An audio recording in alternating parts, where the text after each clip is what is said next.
Dear students, welcome to my YouTube channel physics info. चलिए आज शुरुआत करते हैं वेक्टर्स की। वेक्टर्स के बारे में जो हम पहले टॉपिक पढ़ चुके हैं उसको और आगे बढ़ाने की। देखिए, हम लोग अभी तक वेक्टर एडिशन के बारे में पढ़ चुके हैं। दो या दो से ज्यादा वेक्टर को कैसे सब्ट्रैक्ट किया जाता है उसके बेसिक पैक के बारे में हम लोग पढ़ चुके हैं। आज हम लोग बात करेंगे वेक्टर को रिजोल्व करने की, यानी कि आज का जो हमारा टॉपिक रहेगा वो रहेगा resolution of A vector and rectangular components of A vector in 2D and 3D। तो स्टूडेंट तैयार हो जाइए इन दोनों टॉपिक्स को समझने के लिए क्या इनका मीनिंग है। तो चलिए शुरुआत करते हैं सबसे पहले रिजोल्यूशन ऑफ ए वेक्टर से। रिजोल्यूशन, देखिए इस शब्द का क्या अर्थ है, यानी कि एक वेक्टर को रिजोल्व करना, तोड़ना, ब्रेक करना। अब एक वेक्टर को कैसे तोड़ना का मतलब क्या हुआ, जैसे इस पेन के दो टुकड़े इस तरह से, ये तो कोई ऑब्जेक्ट हो गया है ना। वेक्टर तो किसी ना किसी फिजिकल क्वांटिटी को रिप्रेजेंट करेगा, तो ये भी एक फिजिकल क्वांटिटी ही है।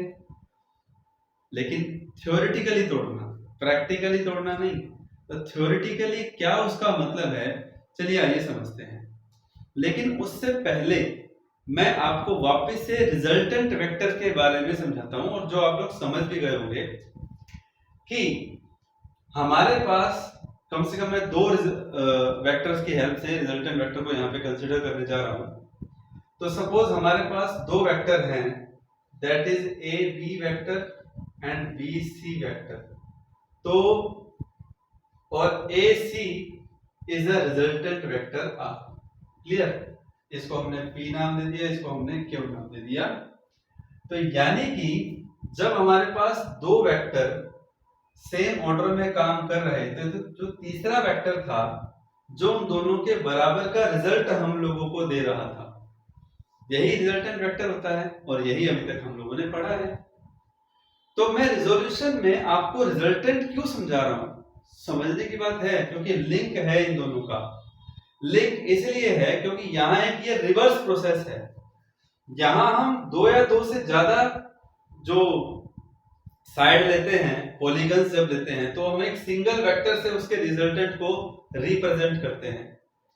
यहां पॉइंट है रिवर्स, कि आप किसी एक वेक्टर को दो या दो से ज्यादा वेक्टर में इस तरह से तोड़िए, इस तरह से ब्रेक कीजिए, ताकि जो एक रिजल्ट वो अकेला वेक्टर दे रहा था, तो जब आपने उस एक वेक्टर को दो या दो से ज्यादा वेक्टर में ब्रेक किया, तो वो दो या दो से ज्यादा वेक्टर मिल करके वही रिजल्ट दे रहे हैं जो उस अकेले वेक्टर ने दिया। यानी कि ये रिजल्टेंट का ठीक रिवर्स प्रोसेस यहां पर हुआ, कि रिजल्टेंट वेक्टर में हमने कहा था कि दो या दो से ज्यादा वेक्टर जब सेम ऑर्डर में काम करें, देन जो एक अकेला वेक्टर है जो अपोजिट ऑर्डर में काम करे, and then that vector will give the same result as given by the number of vectors. और यहां रिवर्स क्या हो गया, रिजोल्यूशन वेक्टर का मतलब क्या हुआ कि it is the process to split, split मतलब तोड़ना, to break a single vector into two or more vectors such that the component of the vectors will give the same result as given by the single vector, है ना। तो I hope आपको समझ में आया होगा। तो रिजोल्यूशन वेक्टर की डेफिनेशन क्या बनेगी, it is the process, it is the process by which A single vector, by which a single vector split in two or more components of it, है ना। components तो कह सकता हूं ना मैं, बिल्कुल जो इसी के पार्ट्स हो। two or more components of it such that they represent on components the same result, the same result as given by single vector, that single vector। ठीक है बच्चों, आई होप आपको समझ में आ गया होगा कि रिजोल्यूशन जो है रिजल्टेंट का रिवर्स है। क्लियर? अब किसी ने पूछ लिया आपसे एक सिंपल सा साधारण सा क्वेश्चन है 1 मार्क में ऑब्जेक्टिव में कि एक वेक्टर को कितने कंपोनेंट में तोड़ा जा सकता है। सोचिए, जवाब दीजिए। एक वेक्टर को कितने कंपोनेंट में तोड़ा जा सकता है, कितने उसके पार्ट रिजोल्व किए जा सकते हैं, कितने पार्ट में वो रिजोल्व किया जा सकता है। तो जवाब है, आंसर है इनफाइनाइट। क्या है जवाब? इनफाइनाइट। क्लियर है बच्चों? तो प्लीज इस बात को ध्यान में रखिएगा कि वेक्टर्स जो हैं वो एक सिंगल वेक्टर को ब्रेक करने की कोई लिमिट नहीं है, और ये ब्रेक करने के प्रोसेस को ही क्या कहा गया है? Resolution of A vector. तो बच्चों, आज का जो टॉपिक रहेगा वो इसी पर फोकस्ड रहेगा, जिसमें नेक्स्ट टॉपिक भी इसी से कनेक्ट है। चलिए ये शुरुआत करते हैं नेक्स्ट टॉपिक की, rectangular components of A vector in 2D and 3D। Just मैंने आपको रिजोल्यूशन का मीनिंग यहां पे समझाया है, प्लीज ध्यान से समझिएगा। ठीक है, अगर आप ये एग्जांपल देखना चाहें, इस एग्जांपल में आप नाम दे सकते हैं यहाँ पे कि R जो है वो एक वेक्टर है, हालांकि रिजल्टेंट के हिसाब से तो रिजल्टेंट वेक्टर हुआ ट्रायंगल के हिसाब से, लेकिन हम A और P और Q को क्या कहेंगे? P एंड Q जो हैं ये कंपोनेंट्स हैं। प्लीज ध्यान से सुने बच्चों, ये कंपोनेंट्स हैं। किसके कंपोनेंट्स हैं? और बिल्कुल मैं पैरेलल में ऐसे दिखा भी सकता हूं। कंपोनेंट्स हैं किसके? वेक्टर R के। ठीक है, कई बच्चों को कंफ्यूजन हो सकता है कंपोनेंट्स कैसे हो सकते हैं, ये इसके कंपोनेंट। जनरली बता रहा हूं, जनरली। तो जनरली पे आने के लिए अब मैं आपके सामने नेक्स्ट टॉपिक लेके आ रहा हूं, rectangular components of A vector in 2D and 3D। ठीक है, मीनिंग को समझिए, स्क्रीन को पॉज करके इसको नोट कीजिए। चलिए अब हम अपने नेक्स्ट टॉपिक की शुरुआत करते हैं, रेक्टेंगुलर कंपोनेंट्स की। स्टूडेंट्स ध्यान से समझिए,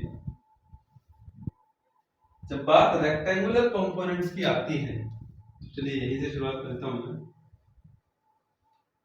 सबसे पहले इन 2 डायमेंशन, ये 2 डायमेंशन क्या होता है? 2 डायमेंशन होता है 2 डायमेंशन, है ना? अरे भाई 2 डायमेंशन का मतलब 2 एक्सिस का कॉम्बिनेशन, सिंपली बात।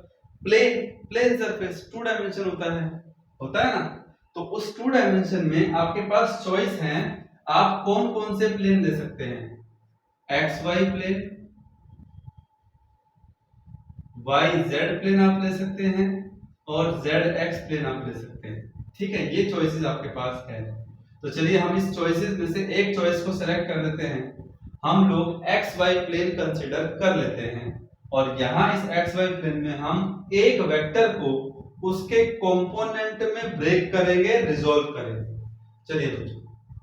चलिए अब मैंने क्या किया, यहाँ x और y एक्सिस ड्रॉ कर दिया। सॉरी, आप वही वाली बात की, हमेशा आप इसको x लिखते आए हो, तो ये कोई हार्ड एंड फास्ट रूल नहीं है। x एक्सिस मतलब हॉरिजॉन्टल, y एक्सिस मतलब वर्टिकल, यही हम लोग पढ़ते आए हैं बच्चों। अब ये कोई पॉइंट P है, और O से P ये वेक्टर है, जिसको आप एक पोजीशन वेक्टर भी कह सकते हो। तो मैं यहाँ पे इस वेक्टर को जनरली नाम दे रहा हूं वेक्टर A। प्लीज ध्यान से देखिएगा कि OP एक वेक्टर है जिसका नाम A है, और ये वेक्टर x एक्सिस के साथ थीटा एंगल बना रहा है। थीटा एंगल आप y एक्सिस के साथ भी शो कर सकते हैं, जो मैं आपको बाद में बताऊंगा कि क्या उसका मीनिंग रह जाएगा, क्या उसका सेंस बदल जाएगा। तो ये हो गया पोजीशन वेक्टर, और ये उसका मैग्नीट्यूड है O से P तक, और ये थीटा जो उसकी डायरेक्शन को रिप्रेजेंट करेगा। अब नेक्स्ट स्टेप क्या है, देखिए हमें इसको इसके कंपोनेंट में ब्रेक करना है। इसके लिए मैं P पॉइंट से परपेंडिकुलर डाल रहा हूं x एक्सिस के ऊपर और इस पॉइंट का नाम है M। सिमिलरली परपेंडिकुलर मैंने डाला y एक्सिस के ऊपर, इस पॉइंट का नाम है N। तो PM और PN ये परपेंडिकुलर हैं और आपको ऐसा करने पर एक रेक्टेंगल की शेप आपको यहां मिलेगी, क्योंकि पॉइंट यही आता है कि हम लोग रेक्टेंगुलर कंपोनेंट्स में रेक्टेंगुलर शब्द का क्या मीनिंग बनता है वो अब आपका जो है यहाँ पे क्लियर हो जाएगा कि रेक्टेंगुलर भैया स्क्वायर क्यों नहीं आया। इन जनरल स्क्वायर भी हो सकता है, कोई दिक्कत नहीं है, क्या पता कंपोनेंट सेम हो एक्स और वाई के, वो बात नहीं है। रेक्टेंगुलर मतलब एक जस्ट एक पॉलीगन पार्ट बनेगा। रेक्टेंगल क्यों बना वो मैंने आपको बता दिया कि जब हमने परपेंडिकुलर डाला तो हमारे पास यहाँ पर एक रेक्टेंगुलर जैसी शेप, जैसे आपको स्क्वायर भी दिखाई दे रहा होगा, तो वो शेप यहाँ पर बन रही है। कुल मिलाकर के क्वाड्रिलेटरल बनेगा। अब इस रेक्टेंगल में दो ट्रायंगल बन रही हैं, OPM और OPN या ONP, OMP ONP। Right angle triangle है तो 90 डिग्री को बीच में लेते हैं ना पॉइंट को। Now OM equal to NP and PM equal to NO, इसमें भी कोई जरूरत नहीं है। तो अब मैं आपकी कन्वीनियंस के लिए एक बात बता दूं, वेक्टर A को इन जनरल हम लोग कैसे लिख सकते हैं, AXI कैप और AYJ cap. This is the standard presentation of A vector, जो आप लोग जानते हैं कि x कंपोनेंट और i cap along x axis, y is the j component and that is the j vector along y axis. ठीक है ना, यूनिट वेक्टर हो गया। ठीक है बच्चों, ये तो सिर्फ एक आपको समझाने के लिए था। अब आप इसको तो हम कह सकते हैं कि इस वेक्टर a का x के अलोंग जो कंपोनेंट है उसका नाम है ax, y के अलोंग जो कंपोनेंट है उसका नाम है ay। ये ay है तो ये भी ay के इक्वल ही है। कौन? pm। ठीक है, इसमें कोई दो राय नहीं है, मैग्नीट्यूड तो सेम रहेगा। ठीक है, मैग्नीट्यूड ही है ये। ठीक है, ओके। अब बारी है इस ax और ay को a और थीटा की टर्म्स में निकालने की। यही इस टॉपिक का मेन पार्ट है, मेन मुद्दा है कि इसके लिए हमने क्या लिया, in right angle triangle OMP सबसे पहले ax जो कि बेस के रूप में यहां पर है और हाइपोटेन्यूज जो कि OP है और वो इक्वल होता है cos थीटा के। बेस अपॉन में हाइपोटेन्यूज cos थीटा होता है। थीटा जिसके साथ बनता है वो बेस 90 के सामने वाला हाइपोटेन्यूज, इस बात का ध्यान आपको रखना है। और OM का नाम है AX, OP का magnitude A and that is equal to cos theta. So we can say that what is AX? AX is equal to A cos theta, यानी कि अब आपके सामने AX को A और थीटा यानी कि वेक्टर के मैग्नीट्यूड और उसकी डायरेक्शन की टर्म्स में लिखने की आदत डाल लेनी चाहिए। ठीक है, यही मैं आप लोगों को बताना चाह रहा हूं। यहाँ पे आप लोगों को अब वेक्टर को उसके मैग्नीट्यूड और उसकी डायरेक्शन, जो कि आई कैप तो था ही था, लेकिन उसके अलावा एक दूसरी डायरेक्शन यानी कि in terms of theta. Please ध्यान से रहिएगा, भूलिएगा मत कि डायरेक्शन को रिप्रेजेंट यूनिट वेक्टर से तो किया ही जाता है, लेकिन साथ साथ अगर एंगल भी प्रेजेंटेशन हो वहां एंगल भी उस वेक्टर की डायरेक्शन को ही बताता है। ठीक है, आई कैप जे कैप तो स्पेसिफिक है, I J K this is along X Y and Z, लेकिन जब एक्स वाई के बीच में बात आए, कहीं रैंडमली बात आए, तो वहां थीटा काम आएगा हमारे लिए। सिमिलरली ध्यान दीजिएगा, सिमिलरली अगर हम बात करें perpendicular that is PM base perpendicular by hypotenuse and that is equal to sin theta, perpendicular is AY, clear, और OP is what? A, so AY is equal to A sin theta. This is result number 2. तो यानी कि अब हमारे पास result ये आ गया कि हम लोग मैग्नीट्यूड वेक्टर को उसके कंपोनेंट में कैसे शो कर सकते हैं। Therefore vector A is equal to A cos theta I cap plus A sin theta J cap. ये हम लोगों ने जैसे लिखा था उसी फॉर्म में मैंने ए एक्स की वैल्यू को निकाल दिया ए और थीटा के टर्म्स में, ए वाई को निकाल दिया ए और थीटा के टर्म्स में। तो ये हमारे पास वेक्टर का टू डायमेंशनल जो है रेक्टेंगुलर कंपोनेंट जो है वो हम लोगों ने निकाल दिए। रेक्टेंगल की दो साइड इक्वल एंड अपोजिट होती है ना, ठीक है ना। तो एक साइड जिसकी वैल्यू a cos थीटा है, जो कि इसका ये वाली लेंथ क्या नाम दे सकते हो आप, या लेंथ और ये ब्रेड्थ जो भी आपकी मर्जी है। तो a cos थीटा और a sin थीटा, तो ये इसका प्रेजेंटेशन हमारे पास आ गया, ठीक है, टू डायमेंशन में। लेकिन यहां एक बात और नोट करने की है, वो क्या है कि हम लोगों ने a को cos थीटा और sin a की sin थीटा और cos थीटा की फॉर्म में निकाल दिया, यहां तक तो बात है ठीक। लेकिन अगर ये जो थीटा एंगल है, ये थीटा एंगल अगर y एक्सिस के साथ बनता, यानी कि अब मैं फिर से रफली आपको दिखाना चाहूंगा कि ये हमारे पास वेक्टर a है, मैग्नीट्यूड, ये एंगल थीटा है, ये y एक्सिस है, ये x एक्सिस है, अभी भी इसका नाम ax है, इसका नाम ay है। उस केस में क्या होता, ये थीटा है, ये 90 है, ये थीटा है, तो आप यहां से भी निकाल सकते हो जितनी वैल्यू ये 90 है, तो आप ये ऊपर वाले ट्रायंगल ले सकते हो, या फिर आपके सामने ये भी ऑप्शन है, आप मैथ्स के स्टूडेंट हैं तो थीटा और थीटा, इतना तो आप 10 में पढ़ चुके हैं कि वर्टिकली अपोजिट एंगल भी सॉरी अल्टरनेट एंगल भी होता है यहाँ पे। तो अगर ये थीटा है तो ये भी थीटा हो सकता है, तो आपकी मर्जी है कि आप ऊपर वाले ट्रायंगल लें, नीचे वाले ट्रायंगल में थीटा को अगर यहाँ गिवन है तो यहाँ शो कर सकते हैं आप उसको।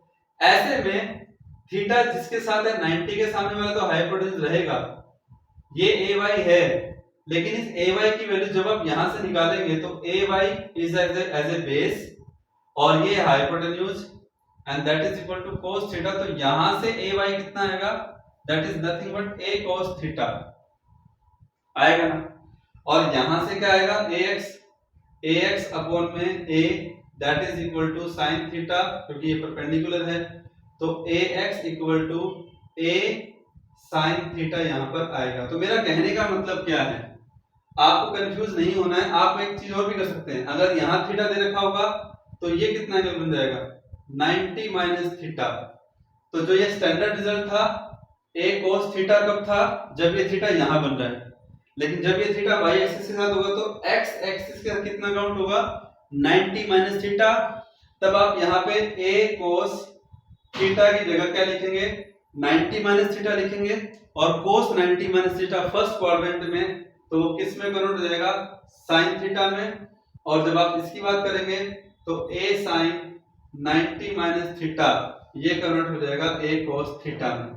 तो मेरा कहने का मतलब यहां से भी वही था कि जो x कंपोनेंट है वो sin थीटा हो गया, यानी कि a sin थीटा हो गया ax, और a cos थीटा हो गया ay। तो ये जो अब आपको एक खिचड़ी सी लग रही होगी, एक्चुअल में it's not a khichdi, it's not a mixture, it's just a direct you can say point कि थीटा का होना x या y के साथ मैटर करता है। मेरा कहने का मतलब इस क्वेश्चन में ये था कि थीटा जब यहां बन रहा है विद x एक्सिस, तो हमारे पास जो कंपोनेंट आएगा that will be a cos theta, ax equal to a cos theta. Clear. दूसरी बात, अगर थीटा यहां बनता है तो जो ay कंपोनेंट है रहेगा तो y क्या लूंगी तो ay, पर वो ay कंपोनेंट क्या रहा है a cos थीटा। तो आपको इन दोनों चीजों में एक बात क्या ध्यान रखनी है, अब इन दोनों को आप एक कॉमन बात से याद कर सकते हो कि जब कोई भी वेक्टर जिस रेफरेंस लाइन के साथ एंगल बनाए, पॉइंट टू बी नोटेड, कोई भी वेक्टर किसी भी रेफरेंस लाइन चाहे वो x हो या y हो के साथ अगर आप उसका एंगल थीटा शो कर रहे हैं तो उस रेफरेंस लाइन के अलोंग उसका कोस कंपोनेंट आएगा। नोट कर लीजिए, जब हमने वेक्टर a को x के साथ दिखाया उसका एंगल थीटा, तो x के अलोंग उसका कंपोनेंट आ गया cos theta, a cos theta. Same as it is जब हमने ये थीटा यहां से ना दिखा करके y के साथ दिखाया तो वो तो 91 थीटा हो गया, पर ऑर्डिनरी y के साथ जब दिखाया तो y के अलोन का कंपोनेंट क्या आया, a cos थीटा। तो अल्टीमेटली ये बात याद करने की है कि कोई भी वेक्टर जब किसी रेफरेंस लाइन के साथ एंगल बनाएगा तो उस रेफरेंस लाइन के अलोंग उसका कंपोनेंट cos थीटा होगा और उस रेफरेंस लाइन के परपेंडिकुलर sin थीटा होगा। यही मैं आप लोगों को कहना चाह रहा था इस अलग कॉन्सेप्ट से। तो अल्टीमेटली वैसे तो टॉपिक हमारा यहां खत्म हो गया है, लेकिन हमें ये एडिशनल इंफॉर्मेशन है, ये भी हमें पता होनी चाहिए। क्या पता थीटा अगर y एक्सिस के साथ दिखा दे तब हम लोग कंफ्यूज ना हो। ठीक है, तो आई होप आपको समझ में आ गया होगा। तो ये था rectangular components of A vector in 2D। तो हमने देखा कि हमने कैसे एक वेक्टर के दो कंपोनेंट किए, क्योंकि हम 2D की बात कर रहे हैं ना, तो 2D में दो ही होंगे और 3D में कितने होंगे, 3 होंगे। ठीक है, तो this are all about rectangular components vector in 2D। तो ये तो इसका फर्स्ट पार्ट था। ठीक है, तो आप इसको स्क्रीन को पॉज करें, स्क्रीनशॉट लें, कुछ भी जैसे भी आपको उचित लगे, सुटेबल लगे, एंड देन नोट डाउन। अब उसके बाद नेक्स्ट जो टॉपिक है इसी में वो है 3 डायमेंशन। ठीक है students, yes, come to the point कि अब 3 डायमेंशन की बात आ गई तो अब तो भैया यहाँ पर तीनों एक्सिस आ गए, x भी आ गया, y भी आ गया और z भी आ गया। और अब आप है ना इस कंपोनेंट, इस 3 डायमेंशन में अपने घर के अंदर जहां भी आप बैठे हैं तो उस रूम को एक रेफरेंस मानेंगे। क्यों मानेंगे, क्योंकि 3 डायमेंशन में अब मैं जो बनाने वाला हूं वो रेक्टेंगल नहीं बनेगा, बल्कि वो बनेगा क्यूबॉइड। क्या बनेगा, क्यूबॉइड।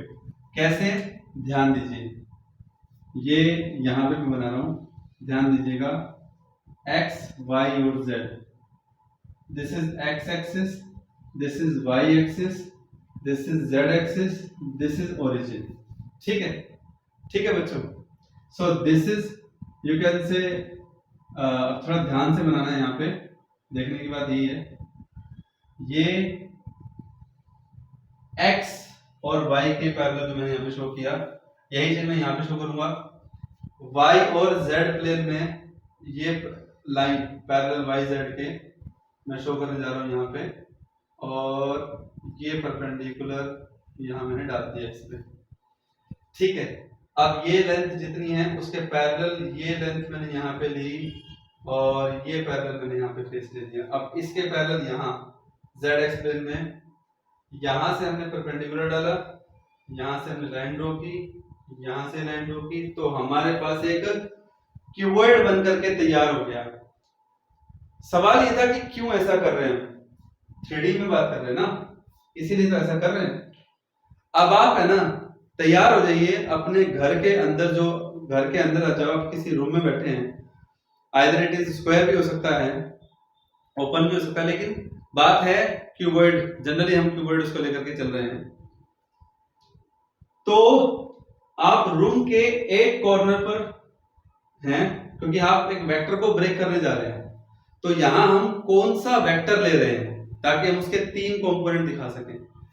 देखिए बच्चों, अगर आप फेस की बात करेंगे, 1, एक इसके पीछे वाला, एक ये राइट, ये लेफ्ट, ये बॉटम और ये ऊपर, टोटल 6 फेस की अगर आप बात करें तो ये 3D नहीं है, क्योंकि हर फेस प्लेन है, 2 dimension, point to be noted 2 dimension है, स्वाभाविक है 2 डायमेंशन तो होगा ही होगा। अगर आप बात करें इस प्लेन की तो ये x और y में है, इसके पैरेलल आगे वाला ये वाला फेस एक्स वाई के पैरेलल है। आप कहेंगे सर तो जेड बने, अरे भाई पैरेलल तो एक्स वाई के है। जैसे रूम की बात करें तो ये वॉल है, इसके पैरेलल सामने वाली वॉल, तो वो दोनों पैरेलल है, तो वो जिस प्लेन में है तो इट मींस वो 2D में हुआ ना, प्लेन मतलब 2D। लेकिन हमें कंपोनेंट यानी कि रिजॉल्व जिसको करना है वो 3 डायमेंशन में करना है। तो ऐसे में जो मैं वेक्टर लेने जा रहा हूं वो कैसे लेना है वो यहां मैटर करता है। क्या किया उसके लिए, कॉर्नर एक कॉर्नर ये हो गया और एक कॉर्नर हो गया पूरे कमरे का दूसरा कॉर्नर, यानी कि बॉडी डायगोनल के अकॉर्डिंग ये दूसरा कॉर्नर हो गया। ठीक है, तो यहां इस कॉर्नर से इस कॉर्नर तक हमने वो वेक्टर ले लिया जिसके हम ब्रेक करना चाहते हैं, और उस वेक्टर का नाम मैंने दे दिया वेक्टर ए, जैसे कि मैंने पीछे भी नाम दिया था। ठीक है, तो प्लीज अब ध्यान से समझिएगा कि वो जो ए वेक्टर है, जैसे जैसे जैसे जैसे जैसे आपको समझाने की अगर मैं कोशिश करूं तो ए कंपोनेंट, अब ये जो ए वेक्टर है ये एक्स एक्सिस के साथ अलग एंगल बना रहा है, यानी कि आपके कमरे का जो कॉर्नर पॉइंट होगा, तो आप देखिएगा कि अगर ये लाइन एक्स है, प्लीज ध्यान से समझिएगा, ये अगर एक्स है, ठीक है, वेक्टर ये वेक्टर ए है जो कि 3 डायमेंशन में है, समझ रहे हो, 2 डायमेंशन में आपको दिखेगा, लेकिन मेरा कहने का मतलब ये एक्स है, ये वाई है, और ये जेड है। ठीक है, ये जेड है, देख रहे हैं, ये जेड है। तो सेम चीज मैं यहां समझाने की कोशिश आपको कर रहा हूं, एक्स वाई और ये सामने वाला जेड। ठीक है, अब जो वेक्टर हमने लिया है ना, वो वेक्टर हमने इस कॉर्नर से ठीक सामने वाला कॉर्नर लिया, सामने वाला, यानी कि ये। ऐसे में ये जो ए वेक्टर है एक्स के साथ एंगल बना रहा है अलग, जिसको हमने नाम दे दिया अल्फा, वाई के साथ इसका एंगल अलग होगा जिसको हमने नाम दे दिया बीटा, और यही ए जेड के साथ एंगल अलग बना रहा है जिसको हमने नाम दे दिया गामा। ठीक है, अल्फा बीटा गामा, यानी कि ये एक वेक्टर के 3 अलग अलग एंगल 3 अलग अलग डायरेक्शन के साथ हुए। तो सबसे पहली बात, इन जनरल अगर हम यहां बात करें इन जनरल, तो वेक्टर ए को हम लोग कैसे लिखेंगे एक्स वाई जेड कंपोनेंट में, that is A X I cap I J K की फॉर्म में, ए वाई जे कैप और ए जेड के कैप, यानी कि ओ से लेकर के इस पॉइंट का नाम हमने दे दिया एम, यहां ये हो गया ए एक्स, ओ से लेकर के इसको नाम दे दिया हमने एन, ये हो गया ए वाई, और ओ से लेकर के यहां हमने नाम दे दिया पी, तो इसको हमने नाम दे दिया ए जेड, ओ से पी ए जेड। क्लियर, समझ में आ गया आपको कि हमने किस वेक्टर को क्या नाम दिया, O M O N and that is O P, that is A Z. तो ये तो स्टैंडर्ड प्रेजेंटेशन है, लेकिन मेन प्रेजेंटेशन तो अभी बाकी है। अब आप देखिए, वेक्टर ए एक्स के साथ जो एंगल बना रहा है उस हिसाब से उसका जो एक्स कंपोनेंट होगा, यानी कि ए एक्स जो होगा वो होगा ए कोस एल्फा, वाई के साथ क्या होगा ए कोस बीटा, और जेड के लोग क्या होगा ए कोस गामा। यानी कि आप मेरा इशारा समझ गए होंगे, जो हमने 2 डायमेंशन में अभी अभी सीखा है उसको इंप्लीमेंट हम 3 डायमेंशन में कर रहे हैं। यहां पे साइन की जरूरत तो है ही नहीं, क्यों नहीं है, क्योंकि हम एक्स वाई जेड में उसके कंपोनेंट देखना चाहते हैं। तो यहां कौन सा लॉजिक लगेगा, वही लॉजिक जो भी लास्ट टाइम बताया था कि कोई भी वेक्टर जिस रेफरेंस लाइन के साथ एक्स हो या वाई हो या जेड हो का एंगल बनाएगा, तो उस रेफरेंस लाइन के अलोंग उस वेक्टर का कोस कंपोनेंट आएगा।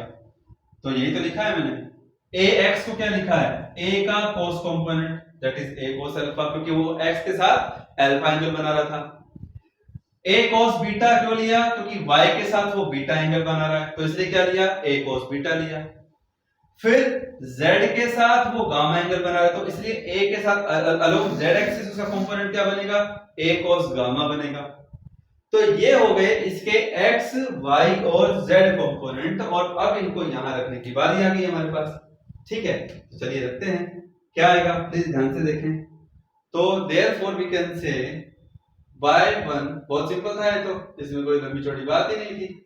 Bye A we have A cos alpha I cap, A cos beta J cap, A cos gamma K cap.